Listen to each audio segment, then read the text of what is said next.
In today's video, guys, we're pouring a concrete pad for my 14 by 20 shed. Now we're doing it a little differently this time. This time we called the concrete truck. We're gonna go through the process for framing it and putting a vapor barrier underneath and putting in the structural wire to help give us some strength to carry the load. We're also gonna be talking about the concrete guy, options that they've got and services available so that you can make this a DIY project if you don't have any help, or if you have a helper like I did today, you can do a lot more of the work yourself and keep your costs down. So we'll talk about a lot of the differences and the process and how to finish the concrete so it's a little bit nicer. I'm cutting in one corner today. I'm not using a bull float. It's super DIY and quick and simple. But for me, it's just a shed, and I'd rather just wait till it's all dry, take out my cup grinder, knock off a couple ridges and call it a day. But if you want a silky smooth concrete pad, then you can rent a bull float from Home Depot or something like that. It's 20, 30 bucks for the day. And even if you've never worked with one before, it's pretty relatively simple to get the hang of it, right? You just let the tool do all the work and just walk it back and forth. You can watch somebody else do that in another video. But for us, we're gonna jump into the beginning of this, show you how to set it up, and then we're gonna get right to the point, show you how to finish it off as well. We're gonna make this quick and simple. We just gotta cut our ground vapor barrier. We're gonna lay our mesh back on top. This concrete truck's arriving right now, so let's just get this done. Really, all we did was just pour a bunch of GA, compact with a packer, build a frame in the neighborhood, and now we're putting down a vapor barrier. We're gonna tape these joints together. All right.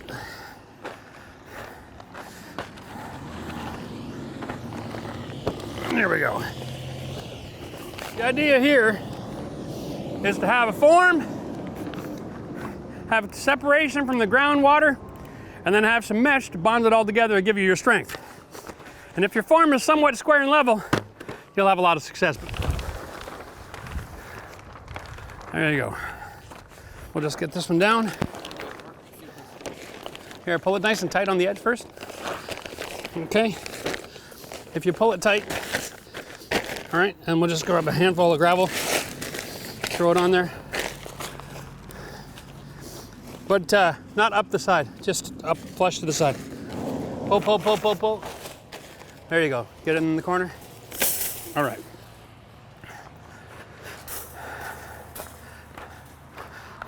Little breezy out here today. So hopefully we can manage this. All right.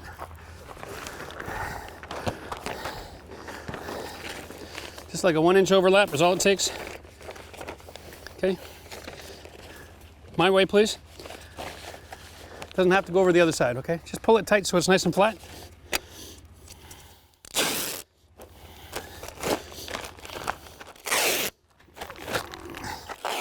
Okay. Now this blue tuck tape is rated to perform really well in wet areas. When you're pouring concrete, I would consider that to be a wet area.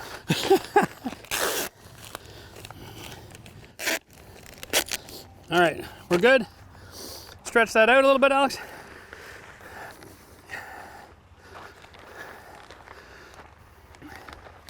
Beautiful. There we go. All right, let's go back and we'll flip this thing in.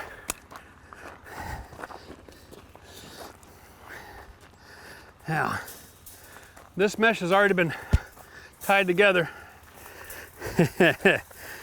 They come at the store 7 feet by 3.5. So our shed is 14 feet wide. There we go. Got the same crap I'm dealing with there. There we go. Woohoo! All right, let's roll. So best practice, guys, is to oil your lumber before you pour your concrete. I don't have any oil today because I moved out. So I'm just using some of my leftover WD-40. We're gonna see how that works. All right, so we're doing this in real time today. No fooling around.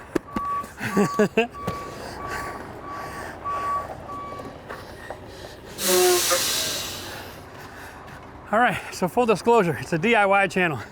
I'm not a concrete guy. I'm using a magnesium float and an edger.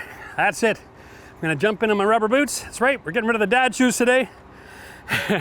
We're just gonna jump in and play in the mud.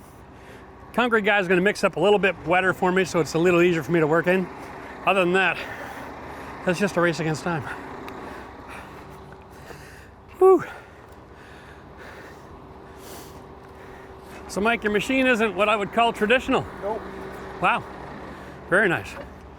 So you're not mixing it and then driving at the site. You're just taking components and then mixing here. That's right. Yeah. So everything's off there. So you wanted the 30 MPa. So everything's on the gates over there. So you can pick your PSI and everything else. Exactly. Oh, for God's sake. You want to switch from this to that? No That's problem. beautiful. Slump here and there, whatever you need. I got it on. Brilliant. Who would have known? Well, that was an unexpected surprise. Learning something new.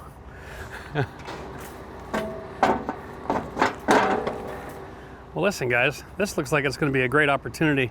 If you live in the Ottawa area and you need concrete or cement mixed up at your house for a quick pad, I'm going to put his contact information in the description below.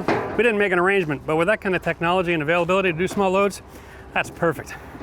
That's nice, eh? Then I'm not ordering somebody's leftovers, No, right? You know, like that's pretty cool. I'm just going to measure off from 0 to hero, Mike, or what?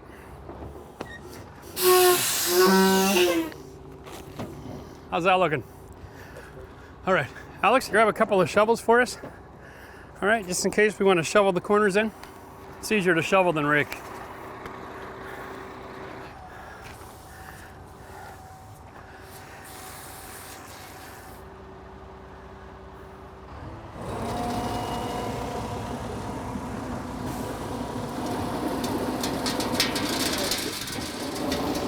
Wow, that is amazing, eh?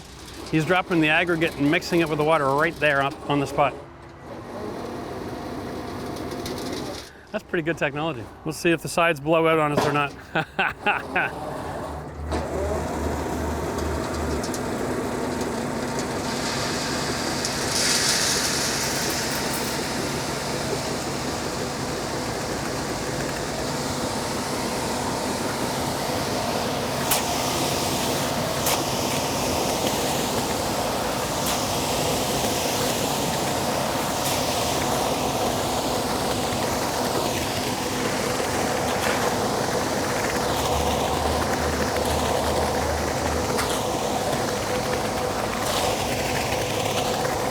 That's freaking awesome. It's freaking awesome. That's an amazing mix, eh? Wow. That is like, it's freaking awesome. Yeah, so we're like really high there, Alex.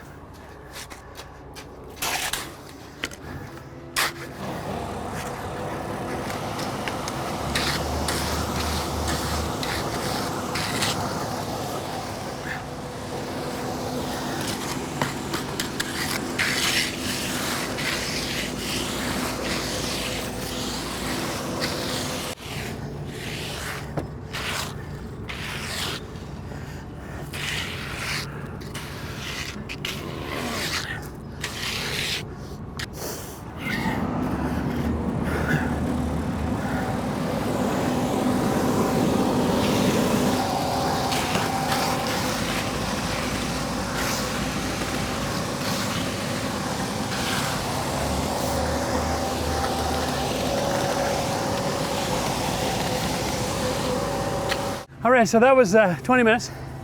Now, the price for this project is going to be close to $1,000 after tax. And this is a 14 by 20. And definitely worth it. But the reality is this. If you don't have a helper to move the concrete, or you don't have the ability to work this concrete fast enough, these guys will lose their patience. They'll just dump it and run. And then it's going to set up before you got time to work it. So consider that when you're ordering this. Make sure you have help and the tools available to do the job, because he's not going to travel it for you. If you're a one-man operation, I would consider maybe getting the mixer and do it yourself. Gives you a lot more control over the time. Now, this isn't going to have a cold joint, but it's a shed. If you're cool with having a cold joint in your shed, then maybe doing it by hand might be an option. It's less work, but it's still work. Very important to have yourself a hose on hand. You got to wash all your tools and boots, kind of keep them clean as you go. This stuff will set up pretty quick. Design on our shed is front wall higher than the back wall, single slope roof. So both ends are load and the sides are just for show. Keep the bugs and the birds out. So we're going to be using a 2x4, okay, to carry the load. just because I know they used to make houses out of 2x4, so I know it's more than enough. So if you run an edger on this, right, like that, it gets rid of the concrete chipping on the front and smooths all that out. That's kind of pretty, all right? Yay. Just got to lift up the front end a little bit. Look how pretty that is. The more you work this stuff, the smoother it gets. Now, if you put a J-bolt here, you put that in and you turn it and you give it a good jiggle. Now, it's probably a little early in the process for this because it's still pretty loose. Okay. Yeah, so we're a little early to be working this still. Here, let me see that one for a sec. Yeah. And then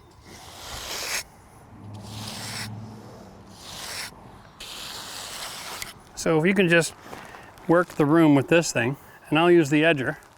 Between the two of us, we'll get something that looks pretty reasonable. We're not looking for perfection as much as we're looking for pretty damn nice. So the J-bolts are going to hold the 2x4 to the concrete, and that protects you against the lifting power of high winds. That's really their only purpose. So I was talking to Mike. He's got a very unique truck. You saw there that he was able to mix the water and the gravel on demand. So he's not mixing it and then driving somewhere. He's mixing it all in advance. That means that he can go to cottage country and make your cement on site, and it comes out absolutely perfect. The consistency is phenomenal. You don't get your traditional wet and dry spots like you do with a regular mixing truck. So that's just amazing.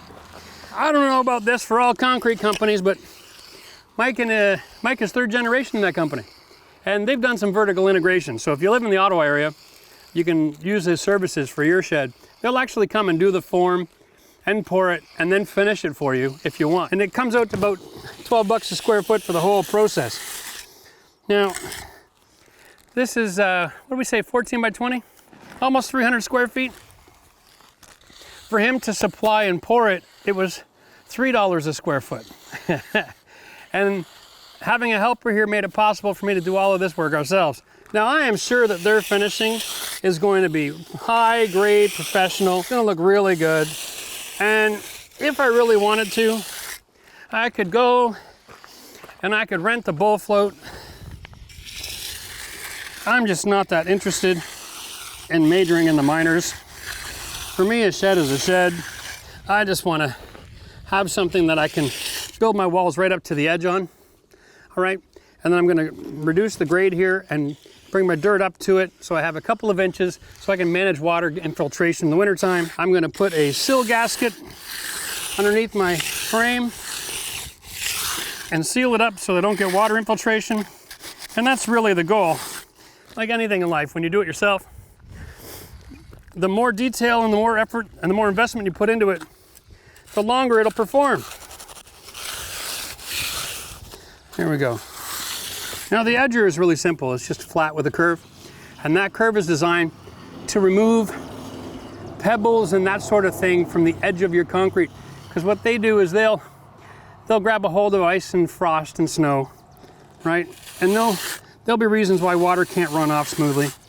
And so on the last 2 inches of this edge, I'm putting a bit of a downward slope on it and then making a nice smooth edge. Compacting, just raising one side, and that's it. Okay, the whole goal here is just to make sure that has a nice finish and that water is always going to have a propensity to move away from the frame. If you don't edge it, your edge might be higher than inside, and then you're going to be diverting water into your building. Whew.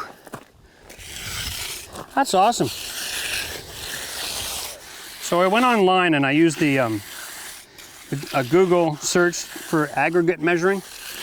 And basically you put in your length and your width and the thickness of your pad. So when I ordered up my concrete, I had a good idea of what I needed. And I said I needed three yards. Turns out I used 2.97. his machine, because he makes it as it goes, he's measuring it out as he's mixing. Great technology. Oh, you're having too much fun, Alex, trying to get all that perfect in there. I appreciate that. Oh, I'm gonna lap you and put a nice little edge on it. Oh, now. So I had the concrete truck guy scheduled for 9 o'clock. He was right on time. It is 9:45. That means in the same amount of time it took us on the last shed to go to the store to pick up the cement and bring it back and just move it into the area we were gonna work. And we're gonna be almost done. So let's just break this down for everybody who's seen the other pad video. And if you haven't, you should watch it. We'll put the link up here. We toiled, we labored. We brought 60 bags of concrete from the store, dragged it into the backyard, loaded it into the concrete mixer one at a time, and spent 5 or 6 hours pouring a concrete pad over 2 days. It was the same price per square foot as making in this phone call and getting it all finished in an hour. Oh, had I known that then. Now, that would have been a little more difficult because of the location of that shed. I'm starting to think now, even if I had to take out a section of fence so that he could drive right in there, it would have been worth doing. Or even filling wheelbarrows and running it in the back, hiring a laborer for a day. There's a lot of options here to consider. All I know is this: I won't be mixing it by hand ever again. unless it's just a bag or two to close a hole in the basement floor, because this was ridiculously easy. The PSI on this concrete is perfect on every ounce of this floor. You don't have that kind of a guarantee when you're doing it the other way. Man, that is just ridiculous how awesome that is. The only thing left that I got to find out is how well did this WD-40 work for me.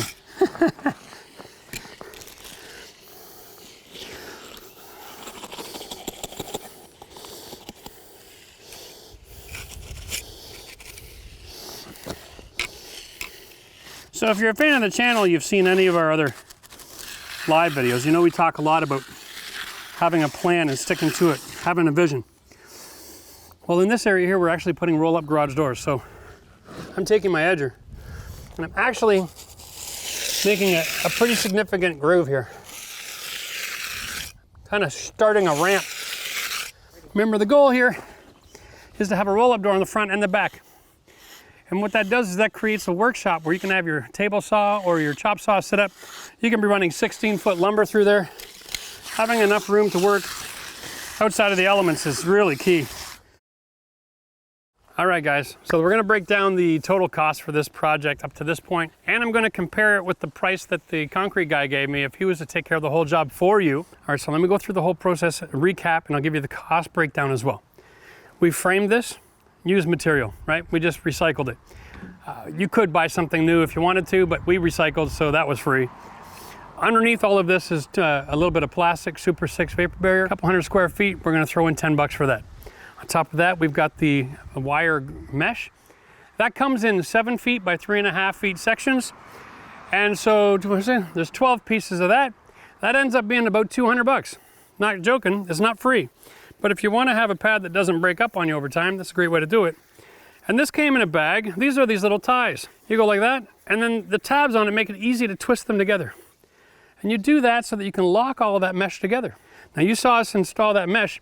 We had laid it out, we locked it all together, and then we folded it up and flipped it out, put down the plastic, and then dropped it back in again. Piece of cake. But right now we're up to almost $300 in material when you include the J-bolts.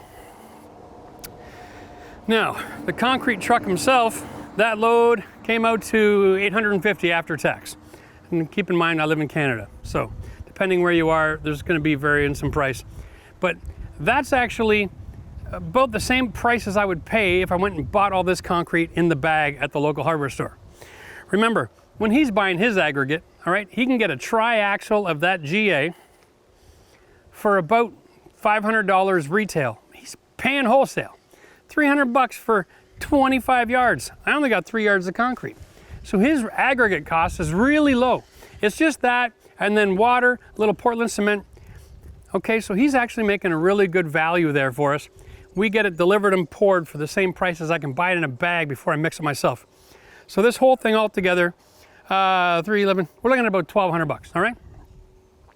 Now, his option as the concrete contractor was to come in, make the form, put down the plastic and the mesh, the J-bolts, pour it, tool it, and they've got the big float, right? And all of that would have been about $12 a square foot. That comes out to about $3,400. So I got mine for $1,200. They could do it for you for $3,400. What I'm trying to say is, it only took us an hour. I saved over $2,000 and it only took us an hour. That's the way to go. Now, if you don't have a helper, you might be in for a little bit extra work. He can probably pour it and help you distribute it, and he probably charge you a little extra fee because it's going to take a little longer to get the job done. But even at that, this guy was so flexible to make sure that you got the good service. It's going to be available, right? Listen, if you live in the Ottawa area and need help with your concrete, or if you have a cottage and you're outside of town, dear God, don't call the mixing truck that's in the barrel. By the time that gets to your site, everything is really not the good quality that it was when it left because you're so far away from town. Call a guy like that who can mix on site. He can make you a little, or he can make you a lot. He'll make it worth your while. This shed is going to be amazing. Almost 300 square feet of space. I'm only $1,200 invested, and I'm already framing. That is amazing. Now listen, guys, if you like this kind of information and the costing out and the options, give us a thumbs up. Communicate with us so that we know that's the kind of information you're looking for. So make sure that you guys subscribe to the channel to get the rest of the videos in this series. And if you haven't seen our original shed build, you should click the link up here, watch that video series so you're familiar with the real DIY. That was our first shot at building a shed. This one's gonna be a step up. It's gonna be bigger, it's gonna be workshop, it's gonna have more features. See you soon.